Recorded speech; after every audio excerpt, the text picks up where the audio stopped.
우리가 어떤 태도와 어떤 방향성과 어떤 지혜를 가지고 전도할 것인가를 오늘 선포할 텐데, 여러분이 이 말씀을 들으시고 큰 깨달음이 있고 큰 결심이 있기를 주의 이름으로 축원합니다. 자, 생명체는요 성장을 합니다. 여러분이 앉으신 대로 따지면 이렇게 가겠네요. 이렇게 성장을 하겠죠. 출발점이 있고 점점점 성장을 하는데, 우상형 비례곡선을 가지고 성장할 처럼 보이지만 그렇지 않아요. 개인의 생명도 그렇고 공동체로 일컬어지는 생명도 그렇고 이렇게 우상형 비례곡선을 가지고 성장하지 않습니다. 중간에 점프를 하는 구간들이 있어요. 마치 그래서 그래프 모양이 계단 모양으로 나타나게 되겠지요. 이 계단 모양의 마지막 출발점, 그 출발점을 모멘텀이라고 얘기를 하고 우리 말로 말하면 변곡점이라고 말할 수 있는데요. 뭔가 태도, 에너지, 방향, 관점이 확 달라지는 시점을 변곡점, 모멘텀이라고 얘기를 합니다. 한 개인은 그 모멘텀을 맞이하기까지 체력 관리를 하고 본인의 몸 안에서 에너지가 축적이 되면 팍 뛰는 모멘텀을 맞이하고요. 공동체는 공동체가 지향하는 목적과 공동체가 애써왔던 그 힘들이 축적이 된 어느 시점에 모멘텀이 형성이 됩니다.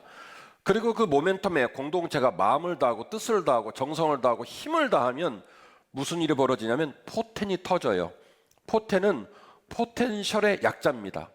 포텐셜이라는 말을 여러분이 네이버에 쳐보시면 인문학자들, 사회과학자들 이 단어를 많이 써서 책을 써냈어요. 포텐셜, 직역을 하면 잠재력, 가능성, 발화점 이런 걸로 직역을 할 수 있겠죠. 사람의 생명에도 공동체의 생명에도 포텐셜, 포텐이 있더라는 거예요. 어느 지점이 되면 발화가 되고 가능성이 터지고 잠재력이 팍 터지는 그런 시기가 오더라는 거예요.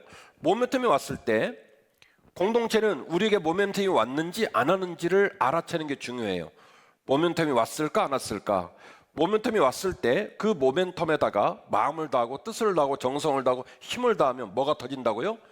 포텐셜이 터져요. 가능성, 폭발적 성장점이 팍 터지는 일이 벌어지게 되는데, 제가 여러분에게 선포합니다.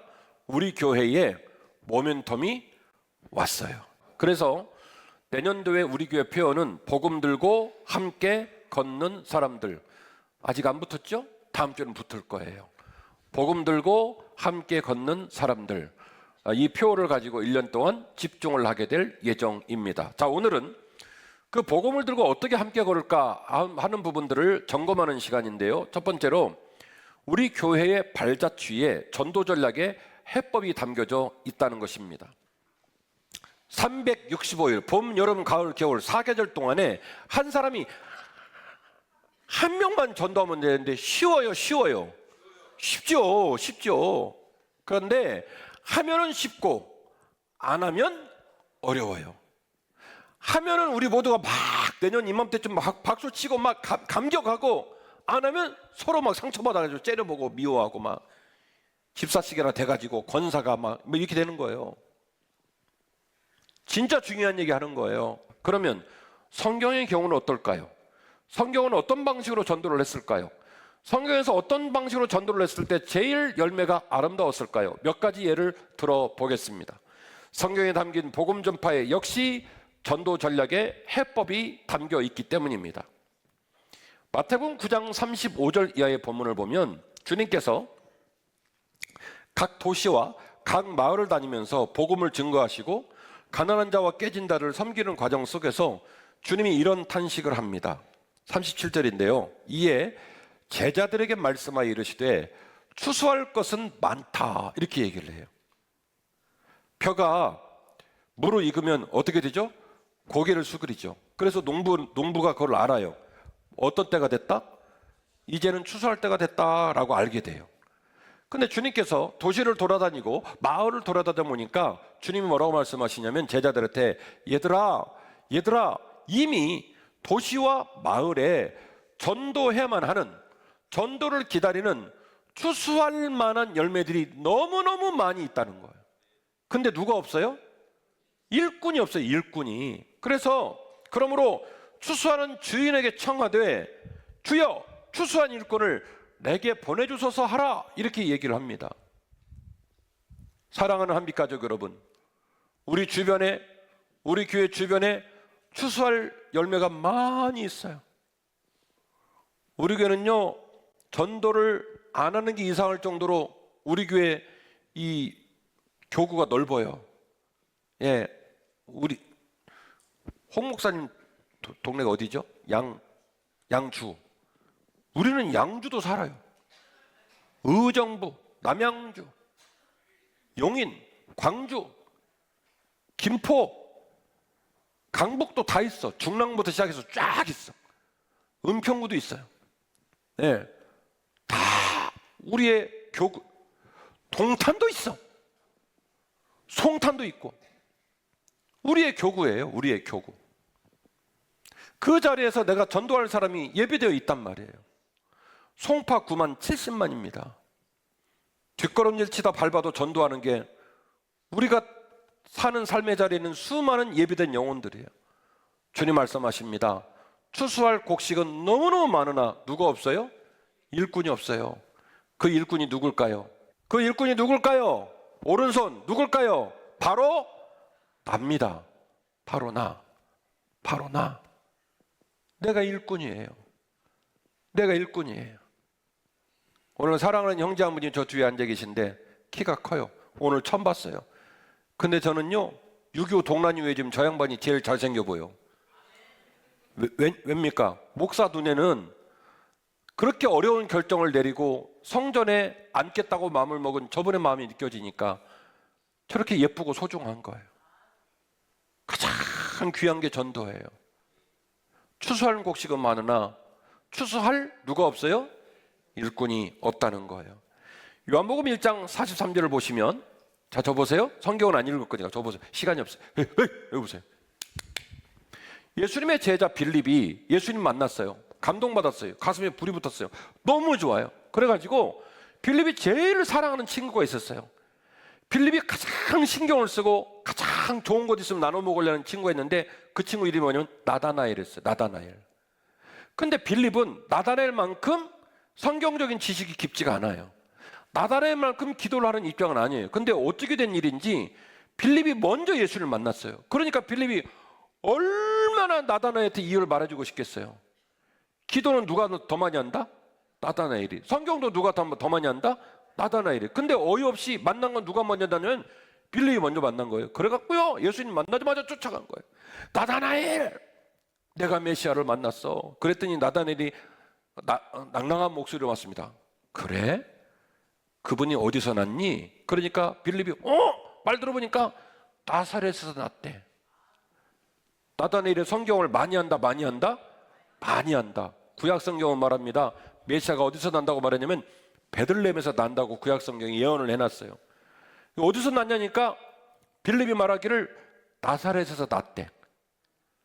맞은 거예요? 틀린 거예요? 틀렸죠. 나기는 베들레헴에서 나고 대부분 지내기를 나사렛에서 지내니까 빌립처럼 잘 모르는 사람은 나사렛에서 났다 이렇게 얘기하는 거죠. 그러자 나다나엘이 초를 칩니다. 나사렛에서 무슨 선한 것이 나겠느뇨. 그리고 그 복음을 거절합니다. 너 쥐뿔도 모르는데 나사렛에서 메시아 안 난다? 너 그런 소리 하지 마. 너보다는 내가 더 많이 알지. 이렇게 얘기해요. 그러면 꼬랑지 내려야 돼요? 더 전도해야 돼요? 참 오늘 나다나엘이랑 말을 섞었어요. 나다나엘이 이런 지하에 성경을 근거로 거절했어요. 그러면 이 전도는 성공한 거예요? 실패한 거예요? 실패한 거죠. 꼬랑지 내려야 돼요? 계속 전도해야 돼요? 꼬랑지 내려야 되죠. 졌어요. 이미 졌다고요. 근데 빌립은요 이 전도를 성공시킵니다. 성경에 안 나오는 문장 단어 하나를 제가 넣을게요. 강조를 하기 위하여. 됐고 일단 와서 봐. 됐고 일단 와서 봐. 이 무슨 얘기예요? 됐고라는 말은 말로는 너를 못 이기겠다. 성경의 지식으로는 내가 너를 이길 수가 없다. 기도의 능력으로는 내가 어떻게 네 옆에 가겠냐. 근데 말이야 내 가슴에 불이 붙었어. 근데 말이야 내가 그 사람 만나서 내 가슴이 너무 지금 좋아. 됐고 일단 와서 봐. 멋있죠? 그래서 나다나엘이 예수님을 만나게 된 거 아닙니까? 예수님이 나다나엘을 보자 그에게는 간사한 것이 없다, 그는 선한 자다 축복을 하셨고, 나다나엘이 그 말을 듣고 깜짝 놀라니까 네가 무화과 나무 아래서 기도하는 모습을 내가 이미 보았고, 내가 너에게 선언하는 걸 보고 놀라려는데 그보다 더 큰 일을 내가 너에게 보게 할 것이다. 어마어마한 얘기를 해요. 나중에 나다나엘은 예수님의 10대 중에 한 사람인 바돌로메로 추정이 됩니다. 바돌로메로 추정을 하고 있어요. 그리고 이 바돌로메는 나중에 아라비아에 가서 산채로 껍질이 벗겨져서 순교를 했다고 알려져 있어요. 예수님의 12제자 중에 요한 말고는 전부 다 순교를 당했죠. 목 베어 죽고 십자가에 매달리고. 바돌로메는 산채로 껍질이 벗겨져서 순교했다고 알려져 있는데, 빌립이 그 일을 하지 못했지만 누가 했어요? 나다나엘. 바돌로메가 그 일을 해냅니다. 마지막까지 복음을 위해 살았어요. 그러니 빌립이 전도한 것은 어떻게 소박입니까? 대박입니까? 대박이죠. 엄청난 제자를 전도한 거예요. 사도행전 8장 26절에 빌립이 또 나옵니다. 방금 말씀드린 빌립은 제자 빌립이고요, 사도행전 8장에 나오는 빌립은 전도자 빌립입니다. 이 전도자 빌립에게 하나님께서는 급하게 예루살렘에서 가사로 내려가라고 얘기를 했고, 가사로 내려가 보니 에디오피아의 이 간다게라는 이름이 여왕이라는 뜻인데, 에디오피아의 여왕 간다게의 국고를 맡은 재무부 장관이 하나님께 관심을 갖고 하나님을 알아보기 위해서 그의 행렬을 다 이끌고 예루살렘에 왔는데, 예루살렘에 와서 목적을 못 이루고 허망하게 다시 고향으로 돌아가고 있어요. 자, 시간이 많이 남았습니까? 마지막 기회입니까? 마지막 기회예요. 이 마지막 기회에 하나님이 누구를 보냈냐면 빌립을 급파한 거예요. 가사로. 빌립에 가보니까 수레에서 뭘 읽고 있습니다. 가서 보니까 이사야서예요. 당신이 읽고 있는 말이 무슨 말인지 아냐라고 물어보니까 가르쳐주는 사람이 없으니 내가 어떻게 이 내용을 알겠느냐. 그래서 수레에 올라타서 이사야서 예수님 얘기를 다 일러주고 그를 주님의 자녀로 삼습니다. 이 내시는 재무부 장관은 물을 보자마자 물이 있으니 내가 어찌 세례를 받지 않겠느냐. 오늘의 세례를 받겠습니다마는 그냥 그 자리에서 세례를 받고 고향으로 돌아갑니다. 자, 전도자 빌립은요 2가지를 했어요. 첫 번째, 전도를 했습니다. 두 번째는요 선교사를 파송했어요. 제 말이 맞죠? 물어봅시다. 이 재무부 장관은 에디오피아의 재무부 장관이에요. 간다게가 제일 아끼는 고관대작이에요. 그가 주님을 만나고 세례를 받고 고향으로 돌아갔어요. 뭐 했을까요? 아마도 추정하자면 뭐 했을까요? 에디오피아에서 전도하고 주의 복음을 증가하는 삶을 살았겠죠. 빌립은 가요, 못 가요? 못 가죠. 누가 갑니까? 자기 고향인 간다게 국고를 맡은 내시가 돌아가는 거예요. 뭘 들고? 복음 들고 가는 거예요. 복음 들고 가서 그 땅에서 복음을 증거한 거예요. 소박이에요, 대박이요? 대박이에요. 빌립은 한 사람을 전도했을 뿐만이 아니라 선교사를 파송한 거예요. 어디로? 에디오피아로. 할렐루야. 오늘 본문이죠. 사도행전 16장입니다. 바울과 실라가 소아시아에서 전도를 하다가 보스포러스 해협을 지나고 유럽의 첫 성인 빌립보로 갔습니다. 복음을 증거하다가 잡혔어요. 감옥에 갇혔어요. 많은 학자들은 그 감옥이 지하였을 거라고 얘기합니다. 저도 직접 가서 봤어요. 춥고 아주 음습한 지하에 갇혔습니다. 거기에 들어간 죄수들은 벌벌 떱니다. 죽을까 봐. 근데 바울과 실라가 그 지하에 들어가서 찬송을 하고 기도를 합니다. 바깥에 지키는 간수가 참 살다가 별 희한한 사람들을 다 만났다. 이 밤이 지나고 나면 저들이 목숨을 잃을지도 모르고 어떤 고난을 당할지 모르는데 어찌하여 저들은 찬양과 기도를 하는고. 참 희한한 사람들이다. 근데죠, 새벽에 지진이 났어요. 그냥 모든 철창이 떨어져 나갑니다. 불이 꺼집니다. 그래서 간수는 칼을 꺼내 자결을 하려고 해요. 왜? 문짝에다 날아갔으니 죄수들이 그 안에 있겠어요? 다 도망가지? 그래서 그냥 죄수를 잃어버리면 내가 대신 죽을 일이 불보듯 뻔한데 차라리 뭐 하는 게 낫겠다? 자결하는 게 낫겠다. 칼을 뽑아 자결하려고 하는데 안에서 목소리가 들립니다. 간수여, 우리가 여전히 감옥 안에 있으니 그 손을 거두어라. 간수는 깜짝 놀랍니다. 내가 자유인이요? 저 안에 갇힌 자들이 포로된 자인 줄 알았는데 알고 보니 내가 포로자였구나. 내가 자유인이 아니었구나. 이 사실을 깨닫고 이렇게 고백합니다. 그들을 데리고 나가 이르되 선생들이여 내가 어떻게 하여야 구원을 받으리까 하거늘 이르되 주 예수를 믿으라. 그리하면 너와 내 집이 구원을 받으리라. 주 예수를 믿으라. 그리하면 너와 내 집이 구원을 받으리라. 주의 말씀을 그 사람과 그 집에 있는 모든 사람에게 전하였다. 그 밤 그 시각에 간수가 그들을 데려다가 첫날 맞아가지고 피가 막 흘른 그 맞은 자리를 다 씻겨주고 자기와 그 온 가족이 다 세례를 받은 후 그들을 데리고 자기 집에 올라가서 음식을 차려주고 온 집안이 하나님을 믿음으로 크게 기뻐하니라. 아멘. 놀랍죠? 옥중에 갇혀서, 여러분 옥중에 갇힌 사람은 슬퍼해야 돼요? 전도해야 돼요? 옥중에 갇힌 사람은 슬퍼해야 돼요? 전도해야 돼요? 슬퍼해야죠. 내가 옥에 갇혔는데. 그런데 바울과 실라는 옥중에 있으면서도 너희는 먼저 그의 나라와 그의 의를 구하라.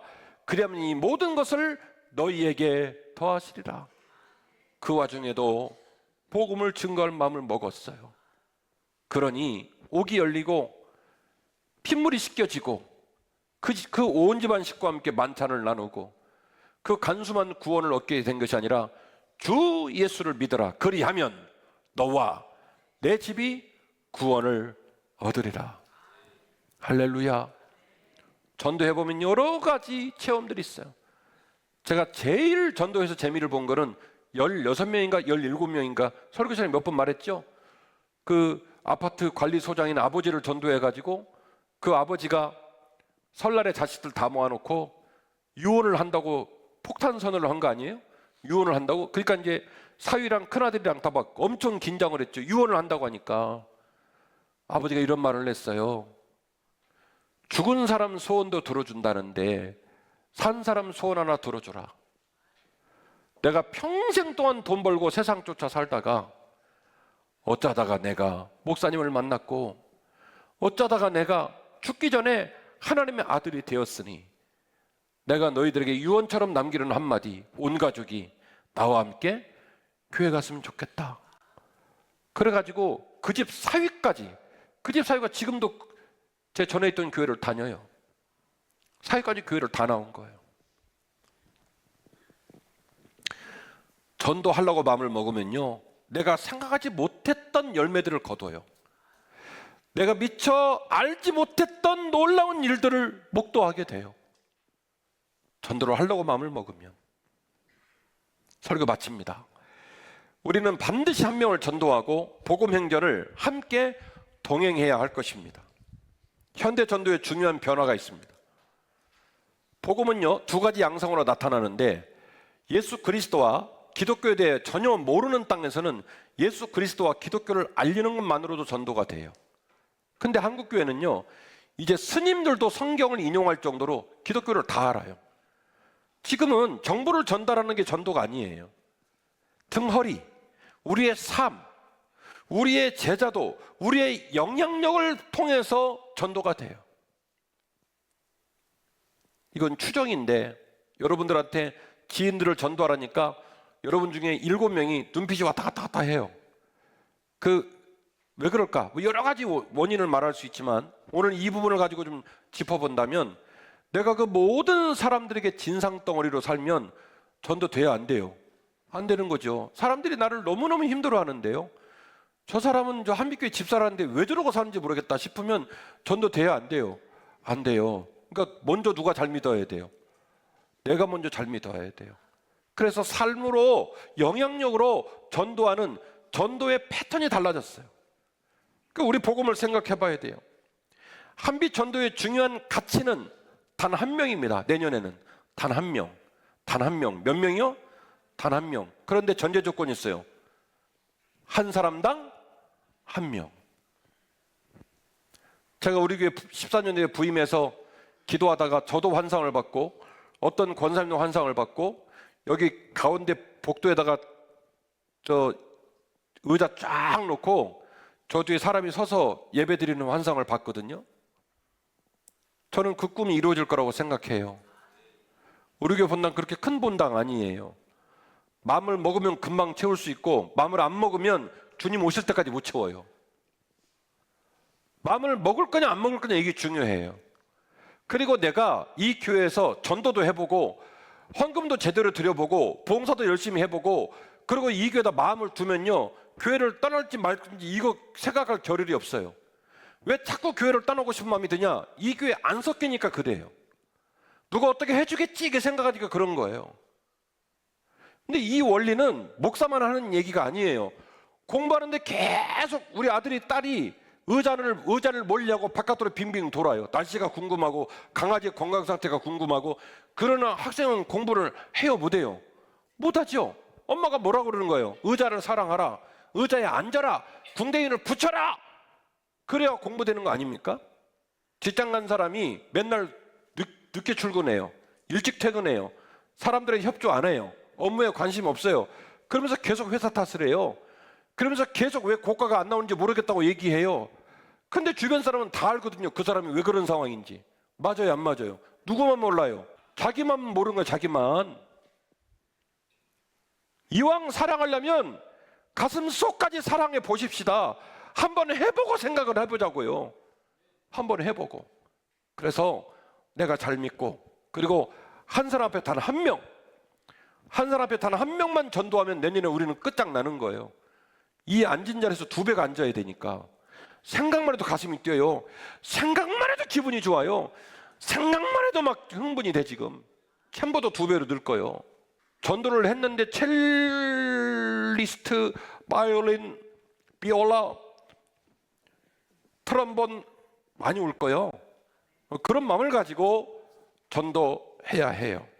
예비된 영혼, 쓰여질 큰 나무, 판단을 뛰어넘는 극적인 반응, 가장 소중하고 가치 있는 전도 대상자가 우리 주변에 있습니다. 옥중에서 전도를 하질 않나? 환상 중에 부름받아 가사까지 내려가서 그 깡촌에서 전도를 했는데 전도 받자마자 선교사로 파송을 하질 않나? 친구가 나보다 훨씬 기도 많이 하고 친구가 나보다 훨씬 성경을 많이 하는데 됐고 일단 와서 봐, 이 말 한마디로 전도가 되질 않나? 어떻게 계속 더 해요? 마음만 먹으면, 하려는 마음만 먹으면 여러분 직장에 예비된 영혼이 고개를 수그리고 기다리고 있단 말이에요. 여러분 지인들, 고향 후배들 있단 말이에요. 신앙생활 잘하다가 낙심한 사람, 가난한 신자 있단 말이에요. 그 사람은 누구밖에 전도를 못합니까? 나 말고는 전도할 사람이 없어요. 그 지인은 그 사람을 알고 그 사람에게 다가설 수 있는 나 말고는 전도할 사람이 없단 말이에요. 한 사람이 한 명씩 꼭 전도하기를 바랍니다. 내년에 1월달, 2월달 전도 대상자를 위해 기도할 거예요. 하나님 나로 하여금 그 사람 얼굴이 보이게 하시고 그 사람 이름이 떠오르게 하시고 그 사람에게 마음을 쓰게 하여 주옵소서. 그리고 전도 대상자를 위하여 간절히 헌신하게 될 겁니다. 고개를 드시옵소서. 생일 챙겨야 돼. 생일. 추석 챙기고 설 챙기고 그리고 문자 보내는 거예요. 이씨 따뜻한 봄날이요, 이씨 마음에도 행복이 임했으면 좋겠어. 이씨 너무너무 축축하고 더운 여름인데 얼마나 힘들어. 이씨 떨어지는 낙엽을 보니 인생이 생각이 나. 가을이 왔어. 이씨 겨울인데 환절기잖아. 몸은 어때요? 막 웃으시네. 처음에 문자 받으면 이 인간이 왜 저러나 싶은데 생일 챙겨, 추석 챙겨, 설 챙겨, 계절마다 전화해. 지나가다가 아이스 아메리카노 오다 주었다지, 꽈배기 주었다지 갖다 줘. 그러면 그 사람 마음이 안 녹을래야 안 녹을 수가 없어요. 이건 해보고 말씀드리는 거예요. 성의 없이 지나가다가 나오든지 말든지 이건 전도 아니에요. 뜻을 주고 마음을 주고 정성을 주고 눈빛을 주고 그러면 그 사람 마음이 녹아요. 아멘이시죠? 우리 모든 성도가 한 마음으로 전도하는 멋지고 아름다운 보람 있는 새해가 되기를 원합니다. 그렇게 헌신해 주십시오. 복음 들고 함께 걷는 사람들, 우리는 이렇게 전도합니다. 꼭 그렇게 헌신하시기를 주의 이름으로 축원합니다.